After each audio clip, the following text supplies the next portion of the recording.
कॾहिं कॾहिं के फ़र्द तारीख़ जो अहिड़ो हिसो बणिजी वेंदा आहिनि जो न रुॻो तारीख़ उन्हनि खां सवाइ अणपूरी रहिजी वेंदी आहे, पर हू पंहिंजे शानाइते किरदार सबबु तारीख़ जी सुञाणप बणिजी वेंदा आहिनि। सिंध हूअं त अहिड़ा अनेक इंसान ॼणिया जिन न रुॻो धरतीअ जी ख़ुशहालीअ ख़ातिर पाण पतोड़ियो, पर अहिड़ा किरदार कंध कपाइण खां बि न मुड़िया। शिकारपुर जी भूमि मां जनम वठंदड़ हिकु अहिड़े ई सूरे सपूत ते सिंध खे फ़ख़ुरु आहे ऐं एसि ताईं रहंदो जेसि ताईं सिंध रहंदी, छाकाणि त उन अमूल इंसान अंग्रेज़ दौर में जागीरदारी सियासत जो हिसो थियण बदिरां न रुॻो ॾाढ ॾमर सां मुहाॾो अटकायो, पर ड्राइंग रूम्स में बंदि सियासत खे अवामी रंग ॾिनो।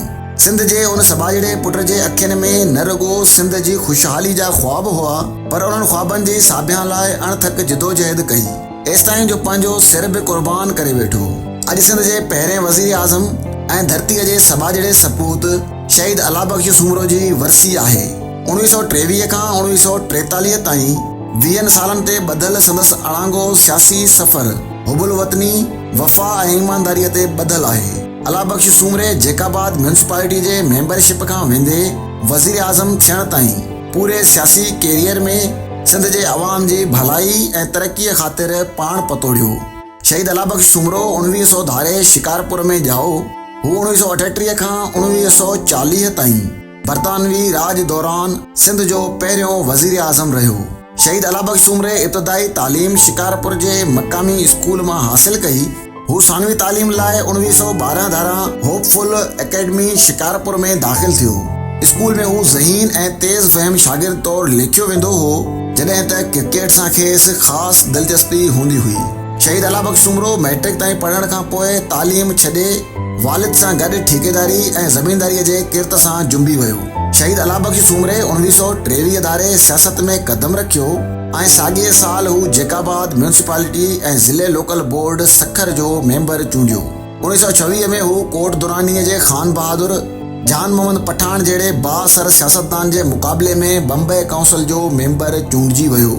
शहीद अला बख्श सूमरे जा वॾेरनि खां वठी भुट्टे ख़ानदान सां सुठा तालुकात हुआ, जंहिं करे हुन बम्बई काउंसिल में सर शाहनवाज़ भुट्टे जो साथ निभायो, जेको उन ज़माने में बम्बई काउंसिल में सिंध जे मुसलमान मेंबरनि जो लीडर हो। शहीद अला बख्श सूमरो 1928 में ज़िले लोकल बोर्ड सखर जो प्रेसिडेंट चूंडियो। जॾहिं सिंध बम्बई रेजिडेंस जो हिसो हुई त हू 1926 खां 1936 ताईं बम्बई काउंसिल जो मेंबर रहंदो आयो। दिलचस्प हक़ीक़त इहा बि आहे त 1934 में जॾहिं GM सैयद जे कराची वारे बंगले हैदर मंज़िल ते पीपल पार्टी नाले नई पार्टी ठाही वई त उनजो लीडर शाहनवाज़ भुट्टो खे ऐं डिप्टी लीडर अला बख्श सूमरो खे चूंडियो वियो। बाद में 1936 धारा हू इतिहाद पार्टीअ जो हिसो थी वियो। मार्च 1938 जे बजट वक़्तु हिकु ठाराव जे नतीजे में सिंध जे तॾोके वज़ीर आज़म सर ग़ुलाम हुसैन हिदायतुल्लाह खे हटायो वियो त अला बख्श सूमरो सिंध जो नओं वज़ीर आज़म चूंडिजी वियो। इहा सरकार कांग्रेस ऐं हिंदू इंडिपेंडेंट पार्टीअ जे मदद सां ठही, जंहिं में अला बख्श सूमरो वज़ीर आज़म, पीर इलाही बख्श ऐं नेचलदास वज़ीराणी वज़ीर तौरु शामिल थिया। वज़ीर आज़म अला बख्श सूमरो 29 मार्च 1938 ते पंहिंजे पॉलिसीअ बाबति बयान जारी कयो। उन पॉलिसीअ में ही नुक़्ता शामिल हुआ जंहिं में मुल्की इंतिज़ाम खे क़ौमपरस्त बुनियादनि ते हलायो वेंदो। सखर बैराज सबबि सिंध जे जन इलाइक़नि में ज़राअत खे नुक़सानु पहुतो आहे। उन जे पूराए लाइ सिंध बैराज जी स्कीम तयारु कई वेंदी त जीअं अवामी मुफ़ाद पूरा थियनि। उत्तर सिंध जे रोडी डिवीज़न जा वाह सुधारिया वेंदा। कांग्रेस वज़ारत वांगुरु वज़ीर घटि पघार खणंदा। ऑनररी मैजिस्ट्रेटियूं ख़तमु कयूं वेंदियूं। आज़माइशी तौरु ज़रूरी रस्तनि जो कमु लोकल बोर्ड खे ॾिनो वेंदो। प्राइमरी मास्तरनि जे पघार में 5 रुपयनि जो इज़ाफ़ो कयो वेंदो। मौलाना उबैदुल्ला सिंधी वापसि आयो त संदसि आजियां कई वेंदी ऐं सिंध फ्रंटियर रेगुलेशन ख़तमु करण लाइ कमेटी मुक़ररु कई वेंदी। शहीद अला बख्श सूमरो पंहिंजे वज़ारत उज़्मा दौरान सिंध अंदरि ज़रई तरक़ी, मुआशी ख़ुशहाली, अमन अमान तोड़े सिंध जे अवाम जी बहितरीअ लाइ थोरे अरसे अंदरि तमामु घणो कमु कयो। जॾहिं त मौलाना उबैदुल्ला सिंधीअ खे अफ़गानिस्तान मां तवील जलावतनीअ बाद वतन सिंध वापसि आणण में बि अला बख्श सूमरे जो वॾो किरदारु हो।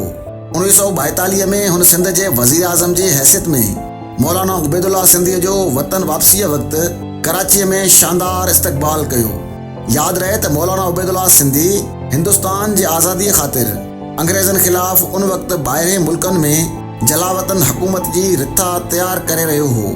अला बख्श उमरे पंहिंजे उहिदे जी परवाह न कंदे 26 सेप्टेम्बर 1942 ते अंग्रेज़ वाइसराय खे ख़त लिखी ख़ान बहादुरी ऐं ऑर्डर ऑफ ब्रिटिश एम्पायर जा लक़ब वापसि करे छॾिया ऐं हिंदुस्तान जी आज़ादीअ लाइ आवाज़ बुलंद कयो। सिंध जे अंग्रेज़ गवर्नर सर हियोडो उन क़दम खे हल्फ़ वफ़ादारीअ जी भञकड़ी करार ॾींदे अक्टूबर 1942 में शहीद अला बख्श उमरे खे वज़ारत उज़्मा जे उहिदे तां हटाए छॾियो ऐं संदसि जाइ ते सर ग़ुलाम हुसैन खे वज़ीर आज़म मुक़ररु कयो। शहीद अला बख्श उमरो न रुॻो सिंध लाइ सियासी तौर जिदोजहद कंदो रहियो, पर समाजी लिहाज़ खां बि संदसि किरदारु विसारण जोॻो नाहे। सिंध जॾहिं ॿोड़ हेठि आयल हुई ऐं शिकारपुर शहर ॿुॾण जो ख़तरो पैदा थी पियो त हिन मुड़ुस मथेर पंहिंजूं आबाद ज़मीनूं ॿोड़ाए शिकारपुर शहर खे बचाए वरितो। 14 मई 1943 ते सिंध जे हिन सॿाझड़े पुट अरॾे वतन दोस्त ऐं असूल पसंद सियासतदान खे संदसि अबाणे शहर शिकारपुर में शहीद कयो वियो। उन ॾींहुं सुबुह जो हिकु टांगे में सवार थी कंहिं तरफ़ वञी रहियो हो त चइनि हथियारबंदनि मथसि फायरिंग कई। गोलियूं लॻण सबबि अला बख्श उमरो दम धणी हवाले कयो। संदसि मढ़ खे शिकारपुर में मिट्टी जे माउ हवाले कयो वियो। अंग्रेज़नि जे सख़्त तरीन दौर में बि शहीद अला बख्श उमरो जे जनाज़े में हज़ारे माण्हुनि शिरकत कई। वतन दोस्ती ऐं बेलो सियासी किरदार सबबि अॼु बि संदसि नालो वॾे इज़त ऐं एतिराम सां वरितो वञे थो।